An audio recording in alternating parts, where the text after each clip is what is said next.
Hoy hablaremos sobre Rogelio Sosa, una figura clave para la evolución del arte contemporáneo en México, especialmente en aquellas que se centran en el tiempo y el sonido. Exactamente. Rogelio ha explorado la música desde distintos ángulos, comenzando con la composición electroacústica e improvisando con diversas tecnologías. Su curiosidad lo ha llevado a romper barreras entre disciplinas, creando un vasto cuerpo de obra en casi 2 décadas. Sus trabajos se pueden dividir en 4 grandes áreas: la composición, las artes escénicas, la improvisación y la interacción con el espacio físico. Un aspecto importante en su carrera ha sido su colaboración con otros artistas y agentes culturales, lo que ha enriquecido su visión y complejidad como creador. Yo, mi formación es como pianista, digamos, como niño crecí como pianista, después me volví compositor y a partir de mi encuentro con la composición y con las nuevas músicas y las nuevas tendencias musicales, empecé pues justamente como a rascar en otros ámbitos, pero siempre todo relacionado con el sonido al final de cuentas, ¿no? Rogelio nació en la Ciudad de México en 1977. Su trayectoria abarca composiciones instrumentales y electroacústicas, performances y proyectos de improvisación. Se formó en México con maestros como Julio Estrada e Ignacio Vaca Lovera. En el extranjero estudió música electrónica en los Ateliers UPIC y en el IRCAM en París.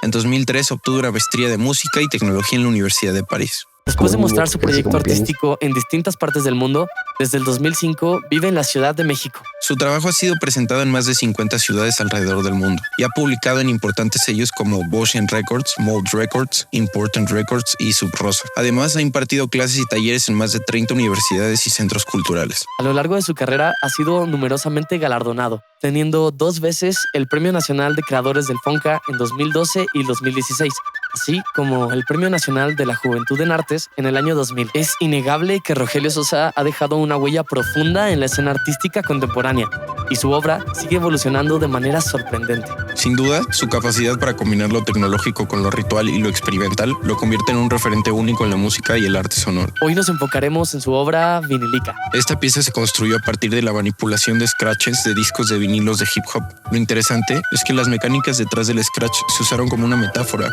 para crear diferentes niveles de estructura en la obra. Los niveles de esta obra van desde lo más pequeño, lo micro, hasta lo macro, formando una pieza que fluye entre gestos sonoros muy intensos, casi teatrales.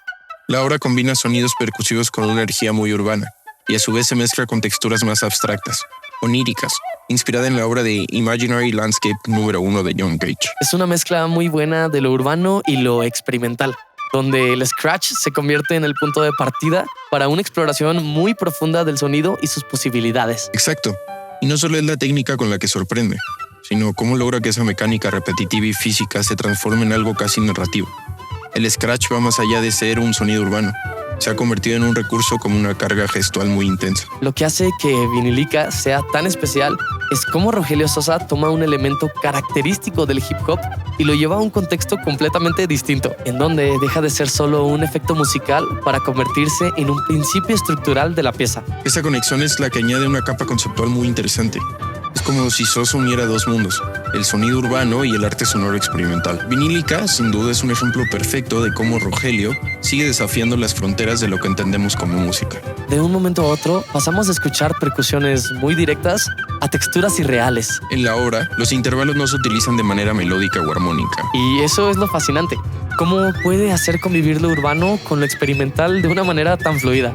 El uso de glissandos, drones y frecuencias estacionarias son ejemplos de cómo Rogelio explora estas transiciones sonoras, creando una relación entre frecuencias más que entre alturas específicas. A mi parecer, Sosa crea una especie de diálogo entre las diferentes dimensiones del sonido, entre lo físico, lo abstracto, lo cotidiano y lo imaginario. Las dinámicas varían constantemente. No responden a patrones predecibles, sino a una estrategia de contrastes y tensiones. Los sonidos se desplazan entre momentos de gran intensidad y otros casi silenciosos. Esta fluidez en las dinámicas es característica en las obras electroacústicas, donde la sensación de flujo y reflujo es crucial. Y con respecto a la tonalidad, la pieza es atonal o incluso posttonal, ya que se enfoca en la manipulación de frecuencias como una estructura tonal definida. Las resonancias no generan una jerarquía de tonos, sino que contribuyen a la textura sonora que se desplaza entre los extremos del espectro audible. En cuanto a la relación armónica, no existe en el sentido clásico de acordes o progresiones. Lo que encontramos es una superposición de frecuencias y densidades sonoras. Sosa explora cómo diferentes frecuencias coexisten, generando tensiones espectrales que se resuelven o se transforman. Además, las articulaciones son muy variadas, Los ataques pueden ser muy abruptos o, por el contrario, surgir de manera gradual a través de fade-ins. Las técnicas de manipulación digital como el procesamiento granular o el corte de frecuencias son claves para generar las texturas que predominan en la obra. La estructura de la pieza puede entenderse como una secuencia de paisajes sonoros, secciones contrastantes que se distinguen por cambios en la densidad de los materiales sonoros, desde texturas muy ligeras hasta acumulaciones muy densas. La pieza parece dividirse en una serie de secciones que incluyen una introducción, dos clímax, una sección de calma y una conclusión. Los elementos que cambian a lo largo de la obra son principalmente la densidad sonora, que varía desde lo minimalista hasta lo más saturado, la frecuencia, que alterna entre agudos y graves, y la dinámica, que oscila entre el silencio, explosiones y el timbre, que es altamente manipulable y cambiante. El balance de la obra es notable por el uso de dos extremos en el espectro sonoro, con un énfasis en frecuencias graves y agudas, mientras que el rango medio se utiliza con moderación, lo que crea una gran sensación de espacialidad. También se utiliza el panorama estéreo, de manera precisa y haciéndolo con los sonidos que se desplacen de un espacio a otro, lo que le añade mucha profundidad a la obra. Vinilica de Rogelio Sosa desafía las categorías tradicionales de analizar la música como la conocemos. Es una obra que se enfoca en la exploración sonora mediante la manipulación electrónica, interactuando con frecuencia y dinámica para crear una experiencia auditiva envolvente. La estructura es única, basada en la interacción de sonidos más que en una melodía, armonía o un ritmo convencional. A continuación, escucharás un pedazo de la obra para que personalmente puedas decidir si es un concepto musical innovador o solo un concepto muy rebuscado.